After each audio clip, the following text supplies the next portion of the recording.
Good morning, class. This is Miss Smith, and today's video is all about planning a story. So your challenge today was to write a book or a story about anything that you wanted, but we know that good stories don't just happen. You have to plan a good story. Otherwise, you start writing and then all of a sudden you just are out of ideas or you're tired, and so you just say the end. And when we're reading books, we are so disappointed if we're reading a great story and then all of a sudden they just stop. So what we're going to do today is talk about how to plan a great story. I have made a little plan over here on the side that we're going to fill in as we talk about it. It says my story plan.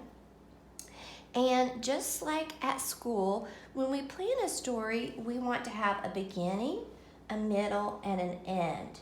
Now then, today, you don't have to write a story from your personal experience. You can write a story about anything. And so I wanted you to think about what that would look like as you're planning. In the beginning, when we have a good story, we know we have a setting, we have characters, and we want to do something to hook the reader. So let's get started. In my story today, I am going to make my setting right here, the woods. So I'm going to do my setting in a forest, and I'm going to draw some little trees to remind me, and then I'm going to sound that out. Or. I want more fish, please. So I'm going to do my OR for est. And I'm just going to write that one word to remind me where my setting was. I don't have to draw the whole beginning. I'm just going to put those little things there to remind me that's where I want my story to take place. My characters for my story. I am not going to do people as characters. Instead, this story is going, since it takes place in the forest, it's going to have animals. So I'm going to have a little mouse friend as my main character. Ow, O-U, ow. Mouse is going to be my main character, and then there will be other animals that show up in the story as well. That I'm not going to try to draw right now. Then I want to think about how I want to hook the reader into this story. I'm going to come back to that actually, because right now I'm not 100% sure what I want to do there. That's okay. I'm going to think about the middle of the story, and in the middle of the story, we need to have a big event, something exciting that happens or a problem. And in my story today, we actually are going to have a big event that is a problem. It is Mouse's birthday. And I am going to draw a little birthday cake. It's Mouse's birthday, but I-R, in the middle of a word like girl. Birth. This is a thorn and that is a thistle. T-H, birthday, A-Y, A-A-A. Hey, do you want to play? Swish, score, hooray. So it's Mouse's birthday, but the problem is it is raining so hard. No one can come to the birthday. So too much rain is my problem. And nobody can make it to the birthday party. So how do you think that would make you feel? I have to think about Mouse's feelings in that scenario. And so I'm going to put poor little Mouse right here. And she's going to have her sad face because nobody is able to make it to her birthday party. She's feeling sad. And then I want to think about, what might you say? She might say, I will be all alone on my birthday.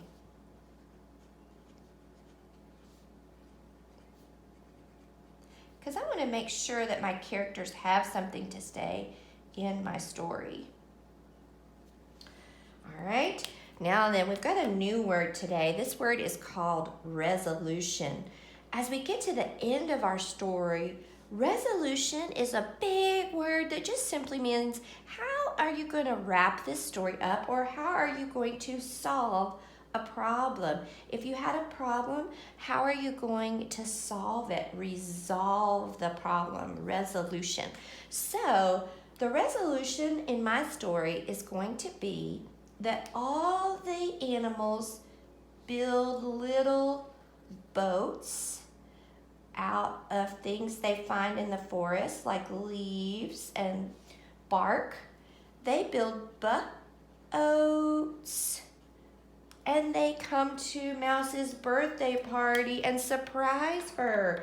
So how do you think that would make you feel if everybody was able to come after all? I think Mouse would be surprised and super excited and happy.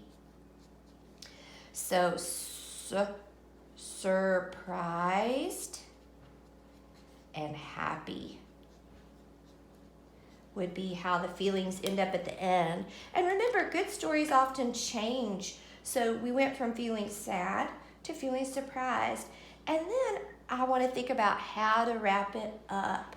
So I want to think, does Mouse have something to say? Or am I going to just say something to wrap it all up? This was the best birthday surprise. So when I go to end the story, that just kind of helps me know how to end it. I already have a sentence written. I don't have to worry about just getting too far into the story and stopping because I've run out of energy or run out of thoughts and then putting the end. That's no good. So I'm going to go back to this part that I left blank. We have the hook. And I want to think about, how could I hook my readers so they want to keep reading my story?